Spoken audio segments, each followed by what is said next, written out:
Starting off this countdown, we have the Alice killings. I've talked about this creepypasta before, but basically it's a famous Japanese urban legend about a mysterious serial slayer. They would go around murdering random individuals. At the scene of their gruesome crime, they would leave a single playing card by the body with the name Alice written on it in the victim's blood. The killer ended up taking the lives of 5 individuals. Well, in 2003, there was a serial killer in Spain that would also leave playing cards by their victims, just like the Alice killer. He ended up slaying 6 individuals before the police caught him. Coming in at number 9, we have the Facebook messages. So the creepypasta I'm going to be talking about is the one titled "My Dead Girlfriend Keeps Messaging Me on Facebook," and it's pretty self-explanatory what happens. A guy's girlfriend passes away but keeps messaging him on Facebook saying random things, almost as if she's like toying with him from the dead. Well, in 2016, Kayla Brown and her boyfriend Charlie Carver were kidnapped by a serial killer. Charlie was killed, but Kayla was kept alive in a shipping container for 2 months. To avoid suspicion, the killer went on both of their Facebooks and sent messages and status updates to not worry friends and family. He said that they were fine and left on their own,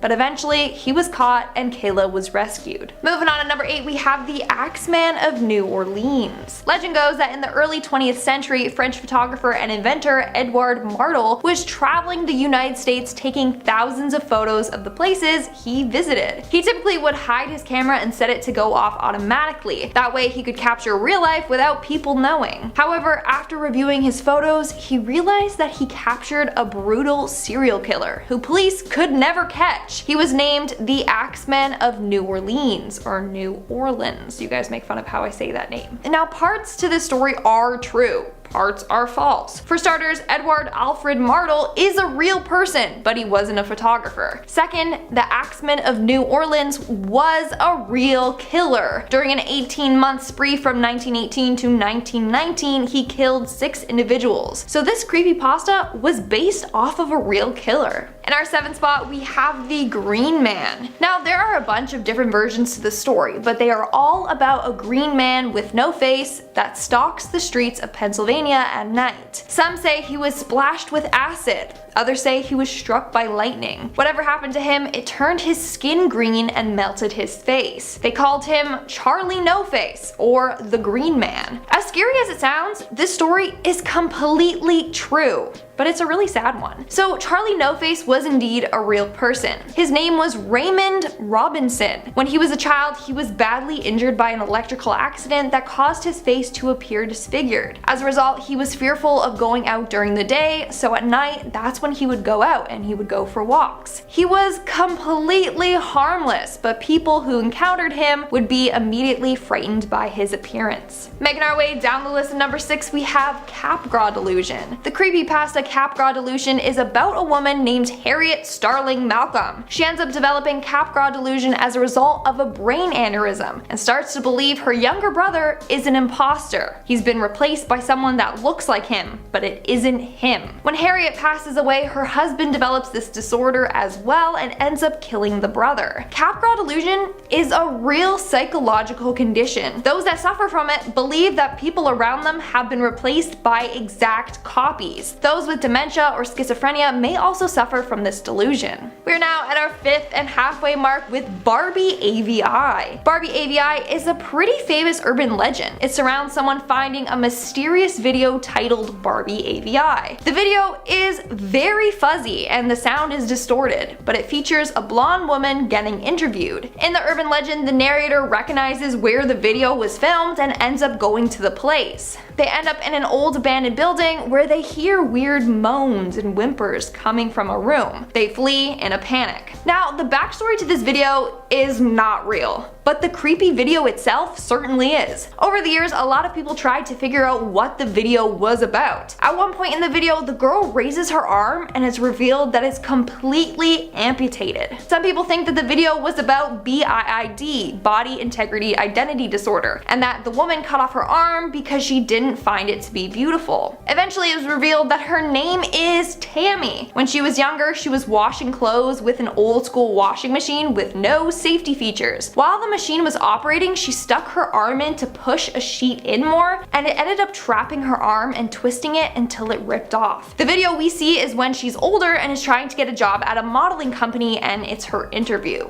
In our fourth spot, we have the Russian sleep experiment, another very famous creepypasta, and boy is it creepy alright. The creepypasta is quite a lengthy read, but basically story goes that in the 1940s, Russian researchers were conducting unethical tests on enemy prisoners. They captured 5 enemies that they planned to keep awake for 30 days using a gas-based stimulant. They wanted to see the effects that sleep deprivation had on the brain. And in the end, everything goes wrong. They spiral into madness and then they all die in gruesome ways. Now, I hope this exact story isn't true, but it's quite possible that it was based on the number of real-world examples of governments experimenting on humans, like Project MKUltra, where CIA agents were injecting people with LSD, or Project Sleepless Soldiers, where Soviet soldiers were given a drug that let them fight for days without needing sleep. Moving on to number 3, we have Laughing Jack. Laughing Jack is a legend about a clown-type creature that likes to befriend children and then get them to commit dark deeds, or he even will harm them. He usually slices them open and replaces their organs with candy. Well, in 2015, a 12-year-old girl stabbed and killed her stepmom after Laughing Jack told her to do so. The girl claimed that she heard voices months before the stabbing occurred. She even begged her father for help, but Laughing Jack got to her. These creepypastas may not be real, but this just shows how real their influence is. Coming in at number 2, we have Slender Man. This dude went from being a Photoshop photo to a creepypasta and then a film star. His influence is huge, and I'm sure all of you know all about Mr. Slendy. Clearly, he's fake, but his influence is so real. In 2014, an Ohio woman was stabbed several times by her 13-year-old daughter, who claimed that Slender Man told her to do it. The woman claimed that she came home one night from work to her daughter standing in the kitchen wearing a white mask. She had her hood up and her hands were covered by her sleeves. She then was attacked by her own daughter. She had cuts on her neck and face and was stabbed in the back, all because of Slender Man. And in the number 1 spot, we have Walking Sam. Walking Sam is said to be a shadow demon that convinces people to commit suicide. It's said to live in the woods at the Pine Ridge Reservation in South Dakota. It appears as a thin, tall creature wearing a black top hat. It wears the souls of its victims dangling down from its arms. Here's the thing. In 2015, there was a huge amount of suicides in the area where Walking Sam is said to live. From 2014 to 2015, there was 103 suicides. Some say the number could be higher. One local said that there was more than 200 suicides in only 3 months. That's incredibly freaky. Maybe Walking Sam is real. At number 10, we have Satellite Images. This is a sad and touching creepypasta about a woman in a wheelchair who uses Google Earth to explore places that she can't go. She really enjoys it at first, but then she sees a happy, carefree looking woman, her face blurred out obviously, strolling through the streets in Paris, and she feels sad because she knows that she won't ever stroll through the streets of Paris herself. She starts using Google Earth every day as escapism and starts to spot the same woman over and over in different countries and continents. She was showing up literally everywhere. It's almost like she was digitally haunting her. Guess what happened when the woman started getting knocks at her door, and then she Google street searched her own road. Surprise. Coming in at number 9, we have the couch. Sometimes I dream of owning a beautiful 1970s style gold vintage couch, but then I think, okay, I love vintage things for their look and style, but should I be stopping to think about who owned them before me? After reading this creepypasta, I am thinking that yes I should. The couch is credited to Johnny. The story goes that when Johnny was little, he was playing with marbles on the floor by said vintage couch. Now the couch had a flower pattern on it, quite distinctive. It went along with the mismatched furniture that the boy had in his family home. One day his favourite marble rolled under the couch. I know that feeling, you're like, no, come back marble. He reached his tiny little hand under, but he just couldn't reach it. He went back to the rest of his marbles to continue playing when he saw an old, dead, withered looking hand reach out from underneath the couch, extending as far as it could, as if to touch him. He screamed and told his mother, who thought that actually he just had an overactive imagination. The boy spent the rest of his childhood imagining a village of hand people living under his sofa. When he reminded his mother of this as an adult, she actually seemed way more freaked out than she had back in the day. It seems that the previous owner of the couch was an old woman who had died at home, although the person who gave it to his mum didn't say where the woman had died. Perhaps it was the couch. Coming into number 8, we have Where Bad Kids Go. This story doesn't have a credited author, which makes it even scarier to me. It's short and to the point, which I really like. It's about a guy who grew up in Lebanon in a period of war. Now during that time, kids were scared by the media in order to keep them in line. Good kids stay inside and go to bed when they're told. Bad kids, well, apparently there was a show about it. The moral of every episode of the show were things like bad kids stay up late, bad kids have their hands under the covers when they sleep, and bad kids steal food from the fridge at night. The closing scene of this show was always very creepy, weirdly so. An old rusty door would appear and text would come on the screen in Arabic saying, "This is where the bad kids go." The narrator grew up, and the show actually kind of always stuck with him. He grew up to be a photographer and journalist, and one day at a low point in his career he decided, you know what, he'd make his own news and do some research. He said, "I finally managed to uncover the location of the studio where much of that channel's programming had been recorded. Upon further investigation and research, I eventually travelled to the site. I found it was now desolate and had been abandoned after the big war ended. What he found when he went inside? Well, it'll haunt him forever." Coming into number 7, we have Happy Sun Daycare. This is a creepypasta written by Chelsea Adams 524. It's quite long and has a surprise twist, so I'll give you just a summary and then leave a link for you in the description box so you can check it out for yourself if you want a little read before bed, or not. So picture this, an old abandoned daycare with a sign outside that reads Happy Sun Daycare, and it's got a little kind of creepy cartoon picture of a sun on it. The story goes that a journalist was doing some digging into the daycare's past and found out that adults who went there as kids seemed a little bit scarred. They all seemed to have memories of a bad dog and a mysterious room with a grey door. What the journalist uncovers is truly terrifying. I'll leave it at that. Coming into number 6, we have On the Bus. This one really got me. Buses in general are underrated, right? I love a good bus. They get you from A to B, they're a low-cost way to travel. I've got the bus to Manhattan from Toronto a few times, and it's been really great because it drops you off right in the centre of the city and it's really cheap, although it does take 12 hours, but beggars literally can't be choosers. This creepypasta is about a bus in Bogota, Colombia. The male author is aware of a number of urban legends around the city, including a one-legged wailing banshee, a backward-footed doom goblin, and a phantom bus that if women board it are found dead days later. The guy didn't think much of it though, you know, they're just legends and he's a man after all. One day he boarded a very old-looking bus, which actually isn't uncommon in Bogota. The guy's phone battery was dead, so he was just kind of staring around out the window and at the other passengers as you do. He began to notice that everyone on the bus was really old. When the bus reached the guy's stop, he realised that no one had got on or off for 30 or so minutes, which was very weird considering it was rush hour. The guy dinged the bell to get off the bus, he got up, walked to the door, but then he found himself back in his seat, facing the front of the bus again. He thought he was going mad, so he tried again. He got up and he pressed the button, but he found that he was back facing the front of the bus. On his third attempt, he caught the eye of an old woman who he'd never met, but her gaze seemed to really speak to him. She didn't say anything, but she just stared. He walked to the front of the bus again and screamed at the bus driver. He threatened him to let him off, and boom, he was back sitting in his seat facing forward again. It was like Groundhog Day but on a bus, although the guy didn't stay the same. He looked down at his hands and somehow they appeared to be older, rougher, more wrinkled. He kept trying to get off the bus, and the old woman he saw reached out and grabbed him by the wrist. She stared at him directly in the eye, which was when he noticed that she was wearing young clothing, the type of clothing that a teenager would wear, but she was very old.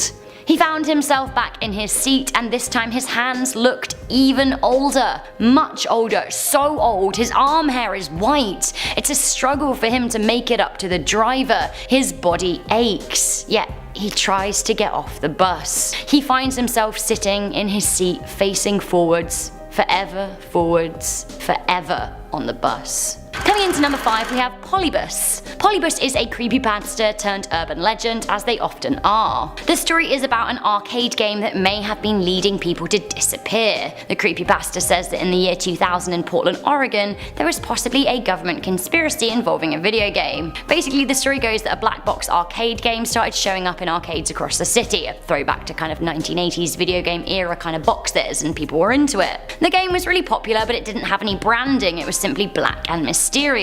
People were intrigued and they played it. The game involved geometric patterns and eye-wateringly bright, colourful shapes. It seemed as if the game was hypnotizing people, making them sick, or in some cases making them disappear. After gamers played, men in black suits were seen servicing the machine, which led to rumours that it was part of the CIA's MK Ultra mind control pursuits. Storytellers have named the game Polybus after a Greek historian who said that you should never report what you can't verify. Whether or not the story is true, it has become part of pop culture. The creepypasta even found its way into a Simpsons episode in 2006. Would you play it?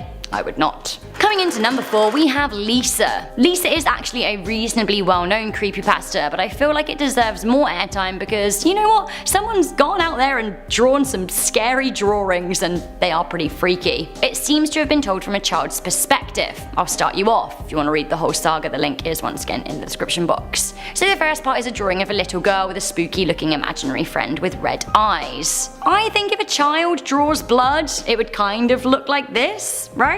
The text under the image reads, "This is Lisa. She's my friend. My mum and dad can't see her, so they said she's an imaginary friend. Lisa is a nice friend." Note the spelling errors for added kid writing effect. Sure, Lisa is described as being a nice friend, but like, is she? You'll have to read the whole creepypasta because, I mean, they say don't judge a book by a cover, but Lisa looks like a literal ghoul, and the creepypasta has really only confirmed it. Coming into number 3, we have Annie96's Typing. This creepypasta is pretty extra as it is a horror story told in real time. The story comes from Pascal Chatterjee in 2014. The story goes that a writer stumbled across a WhatsApp thread from two people, Annie96 and McDavie. The creepypasta was popular at the time of its release, but people seem to have forgotten about it now. It's pretty long, like most creepypastas, but if you want to live in real time through Annie and Davey texting, find out what happened to them, it's actually pretty gripping. Do check out the link in the description box. I sat there doing this afternoon, and by the end I was like, no. Things are getting even more interactive with a creepypasta game that you can play at home. At number 2, we have the Midnight Game. So this is a creepypasta that you can try out if you want to, although I wouldn't recommend it. According to the creepy copy-pasters of the internet, there is a spooky game called Midnight Game. Ba, ba, ba. According to the pasta, the game takes its basis from an old pagan punishment ritual used to scare people into obedience. Classic religion. So in this game, a person writes their name on a piece of paper, which is sealed with a drop of their blood. The player then lights a candle and tapes the paper with their name onto a wooden door. Wooden is important, and so is timing. You have to knock on the door exactly 22 times, with the last knock at the stroke of midnight, hence this being the Midnight Game. The player then opens the door, blows out the candles, closes the door, and relights the candle. Faff. This apparently means that the midnight spirit is now in their home. It's the player's job to avoid being caught by the Midnight Man, who will try and scare them until 3:33 AM. Some absolute witching hour horror. Finally, buckle in for this at number 1, we have radio silence. I am a writer myself, or I try to be when I'm not churning out 2 12-minute, 2,000-word most amazing videos a day. I absolutely understand what it's like to craft a good story, and this creepypasta is pretty well written, so instead of paraphrasing, I'm just gonna read you the story pretty much verbatim. Radio Silence was written by Ben Bartlett, who had 4.3 thousand upvotes, which means it's a good story. This is what they said. 36,400,000. That is the expected number of intelligent civilizations in our galaxy, according to Drake's famous equation. For the last 78 years, we've been broadcasting everything about us on our radio, our television, our history, our greatest discoveries. It's out there in the rest of the galaxy. We've been shouting about our existence at the top of our lungs to the rest of the universe, wondering if we're alone. 36 million civilizations, yet in almost a century of listening, we haven't heard a thing. We're alone. That was until about 5 minutes ago. The transition came on every frequency that we were listening to. Transcendental harmonics, things like hydrogen frequencies, don't appear in nature, so I knew it had to be artificial. The signal pulsed on and off very quickly with incredibly uniform amplitudes. My initial reaction was that this was some sort of binary transmission. I measured 1,679 pulses in 1 minute that the transition was active. After that, the silence resumed. The numbers didn't make any sense at first, they just seemed to be random jumbles of noises, but the pulses were so perfectly uniform and on a frequency that was always so silent. They had to have come from an artificial source.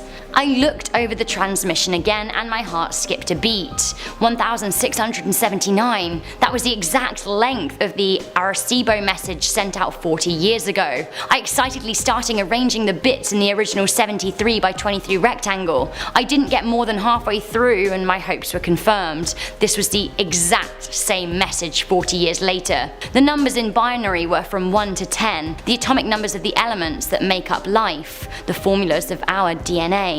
Someone had been listening to us and they wanted us to know that they were there. Then it came to me. This original message was transmitted only 40 years ago, which must mean that life must be around 20 light years away. A civilization within talking distance. This would revolutionize every field I'd ever worked in. Astrophysics, astrobiology, The signal is beeping again. This time, it's slow.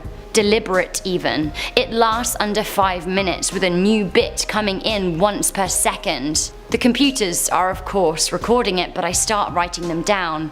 01010100. I knew immediately that this wasn't the same message as before. My mind races through all of the possibilities of what this could be. The transmission ends having transmitted just 248 bits. Surely this is too small for a meaningful message. What great message to another civilization could you possibly send with only 248 bits of information? On a computer, only files that small would be limited to text. Was it possible? Were they really sending us a message in their own language? Come to think of it, it's not out of the question. We'd been transmitting pretty much every language on Earth for the past 70 years. I begin to decipher the first encoding scheme I could think of. ASCII 01010100. That's B. 01100101E. As I finish piecing together the message, my stomach sinks like an anchor. The words before me answer everything. Be quiet, or they will hear you. Whoa! That sent chills up my spine. I mean, that could actually happen, right? You never know what's happening in deep space and what's gonna happen one day when we do receive that message. We're shouting about our existence, but perhaps we should, keep quiet. Starting off this list in our number 10 spot, we have the bus stop. This story is about a man who was a bit intoxicated one night and was a bit lost downtown. Obviously he couldn't drive, so he waited for the bus. As he was waiting at the bus stop, there were a few others there as well. One lady began to speak. She said, "She plays the flute so well." He looked and saw that she was showing a photo of a school-aged girl. The man on the other side of him grabbed his wallet and showed 2 photos, one of a young boy in a soccer uniform, and the other was a young girl holding a kickboxing trophy. The woman from before was excited to see that they were twins. The last person there was an extremely old lady, and she began to search through her bag. After a while of searching, she finally got out a small white book that had kittens covering the outside. She opened the book and pointed to each person in the photo as she said their names. This is Marshall, Kyle, Megan. Wait, no, Maggie. Megan is the one with the red hair. She continued on until she had named at least 15 children, growing more proud and excited with each one. She finally closed the book and put it in her bag, but then suddenly all 3 of them were now looking at him. After an uncomfortable moment, one of them finally spoke and said, "Well, how about you? What are your dinner plans?" In our number 9 spot today, we have The Cabin in the Woods. Before I dive into this one, guys, please don't forget to hit the thumbs up button if you're enjoying the video so far, because it really helps us out. This This story comes from the Reddit user LizardKing796. When I was in 8th grade, me and my friend heard a rumor about a cabin in the middle of the woods that was said to have been the scene of a gruesome crime, and it was called the Witch's Cabin. One really warm sunny day in the middle of summer, we found out where the cabin was and decided to go and check it out. After quite a trek, the boys finally spot the cabin and immediately get an eerie feeling. As soon as they take a step towards the cabin, out of nowhere it starts absolutely pouring rain. Like raining harder than either of them have ever seen before. The rain was one thing, but the thunder felt like bombs were going off because the lightning flashes were so close. The boys knew this was a bad sign and immediately took off running towards their homes, covering their ears because of the thunder and just hoping that they didn't get struck by lightning. Once they made it home and into the driveway, the rain stopped just as quickly as it started. They were very freaked out, but at least they were safe. There were no creepy whispers or ghosts or monsters, and they didn't even make it all the way to the cabin, but they knew as soon as they stepped into the clearing and the rain started that they needed to leave. In our number 8 spot today, we have The Unopenable Wooden Box by David Maloney. This creepypasta starts off with a man who has just received a wooden box from his father. His father had just been executed by the state, and this box is what he left for his son. He wanted to throw the box into the river, considering him and his father didn't have a great relationship, but the curiosity was just too much. As he tried to open the box, it wouldn't budge. Even tools were breaking as he was trying to get this box open, so he eventually gave up and tried to forget about it. One night, however, the box decided it was time to open on its own. The man woke up to a silver luminescence that filled the bedroom. He sat up and felt like he was in an unfamiliar place, even though he was still in his bedroom. Without even realizing it, he was standing up and creeping towards the closet where the box was. He opened the closet door and the light came spilling out. It was very intense and he could feel himself falling into the light, but right before it swallowed him, the box snapped itself shut. He collapsed to the floor, drenched in sweat as he pressed his cheek up against the box. He got up from the floor and saw that the light was gone and his bedroom was normal again, but something still didn't feel right. He headed to the bathroom and saw that the cheek that had touched the box now had a symbol of the box burned into his cheek. But this wasn't all the box left with him. He could feel some sort of presence or unwelcome guest in his mind. The man now found himself missing time. He would come to in a strange place and find blood on his clothing that didn't belong to him. This is worrisome, but the worst part is when his lawyer called him asking for clarification on an amendment he had made to his will. The lawyer wanted to know why the only thing he wanted to leave his son when he passed away was an unopenable wooden box. In our number 7 spot today, we have The Perseverance Landing. This story comes from the Reddit user Byfel's Disciple and has to do with the recent Mars Perseverance rover landing, which is very exciting. If you haven't checked that out, you should, because it's really cool. It starts off explaining that he is a mission specialist at NASA's Jet Propulsion Laboratory, so of course the landing of the rover is a huge deal to him. 7 minutes before landing time for the rover, and he's sitting in the second row in a room full of other scientists, and everyone is waiting with bated breath to see what happens, hoping that all goes well. The minutes are passing and everything is going well, and Perseverance has a perfect touchdown, which of course fills the room with excitement and lots of emotion. But now this is when it's his time to focus, because his job is to get the first picture of Mars from the rover. The photo finally comes through and it is beautiful, like everything you could have imagined. Then the second photo comes through. While the first photo was impossibly beautiful, this one was just impossible and absolutely terrifying. The third image came through and it was like everything went back to normal. He leaned over to Zach, who was the closest engineer to him, and asked if he had seen the second image. He needed someone else to confirm that they had also seen the eye staring back at them and the fingers pressed against the glass in the second photo. Zach stared at him unblinking before he stuck his tongue out. First an inch, then 2, then 6, and then 10, and then he wrapped it around his own neck and chin before snapping it back into his mouth. Zach then flashes the biggest menacing smile and then turns away. He looked around to see if anyone had seen what he just witnessed, and no one else had seen a thing.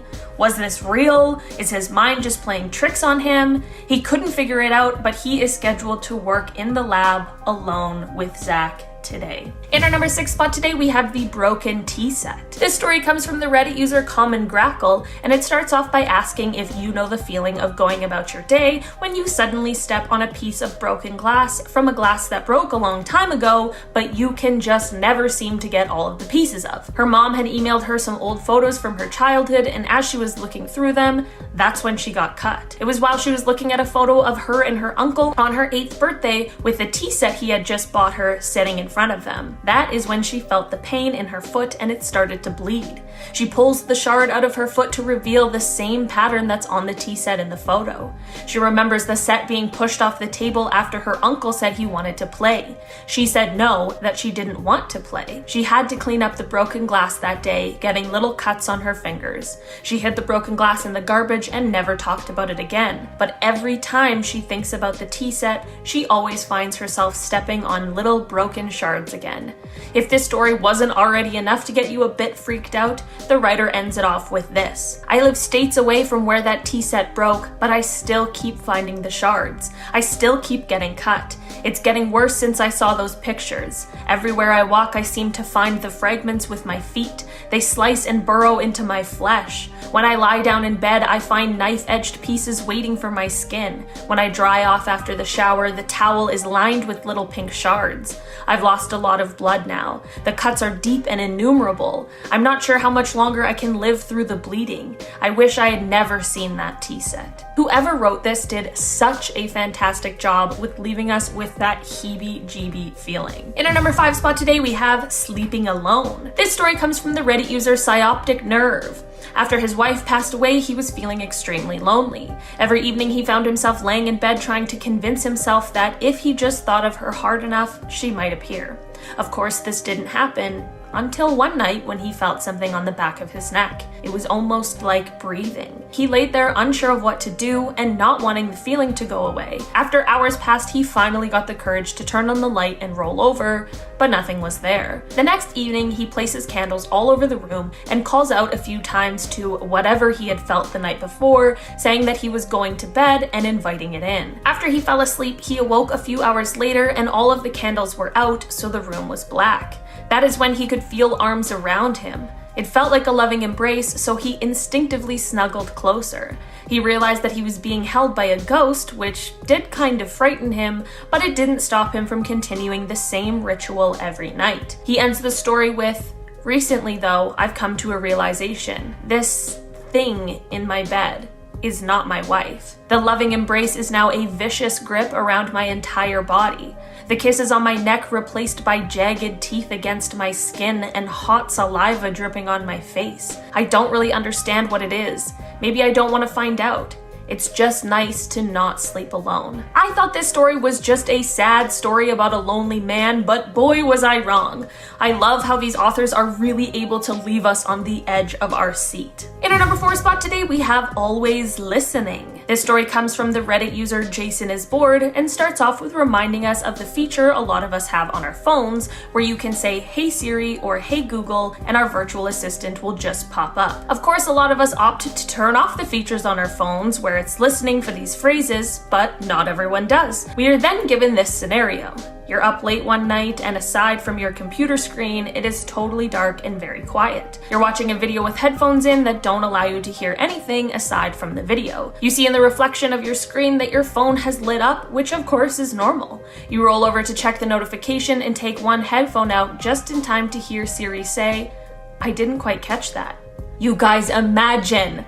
I wouldn't even know what to do. Where do you go? Do you stay in bed? Do you try and book it? I have a lot of questions about this one. In our number 3 spot today, we have The Screaming. This story comes from the Redditor Scribbit963 and takes place in a house that is on the edge of the woods. It starts off by setting the scene with all the kinds of noises you hear in the woods, which are mostly birds.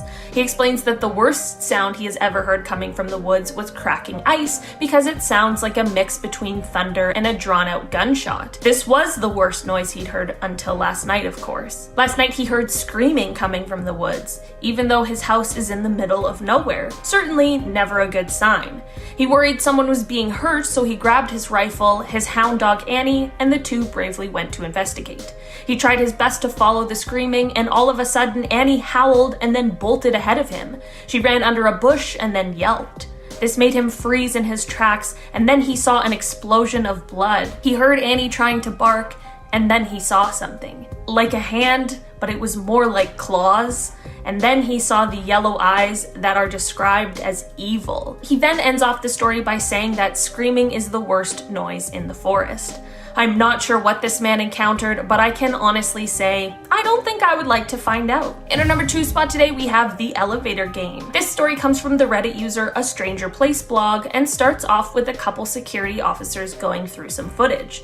They have 21 hours of footage to go through, so they made themselves comfortable and got right into it. As they're going through, they get to around 3 a.m. and are looking at camera 16, elevator shaft 6. The footage is pale green because of the fact that it was 3 a.m., so the cameras were using night vision. They stopped fast forwarding the video at 3:06:01, and when they pressed play, the elevator doors opened and shut 3 times completely on their own. They were confused, but then things got worse. A woman with long dark hair walked up to the doors. The story explains that the green hue of the camera made her skin look translucent, but they were just chalking this scary situation up to some kids trying to play around. The woman enters the elevator and begins pressing buttons. The buttons were in a 3x5 rectangle, and she pressed the entire middle column and the 4th row, which illuminated the buttons in the shape of an upside down cross. Definitely not a good sign at all. The security guards had heard of the elevator game before that supposedly takes you to the underworld,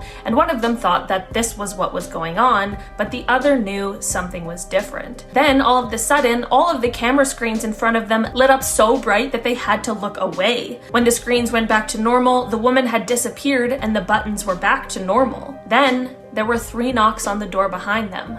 One guard asked the other what time it was, and he responded, "It's 3:06. This story honestly made me never want to look at another security camera ever again, or go in an elevator. In our number 1 spot today, we have Step Step. This story comes from Stevie J Stories on Reddit and starts off in an empty parking garage.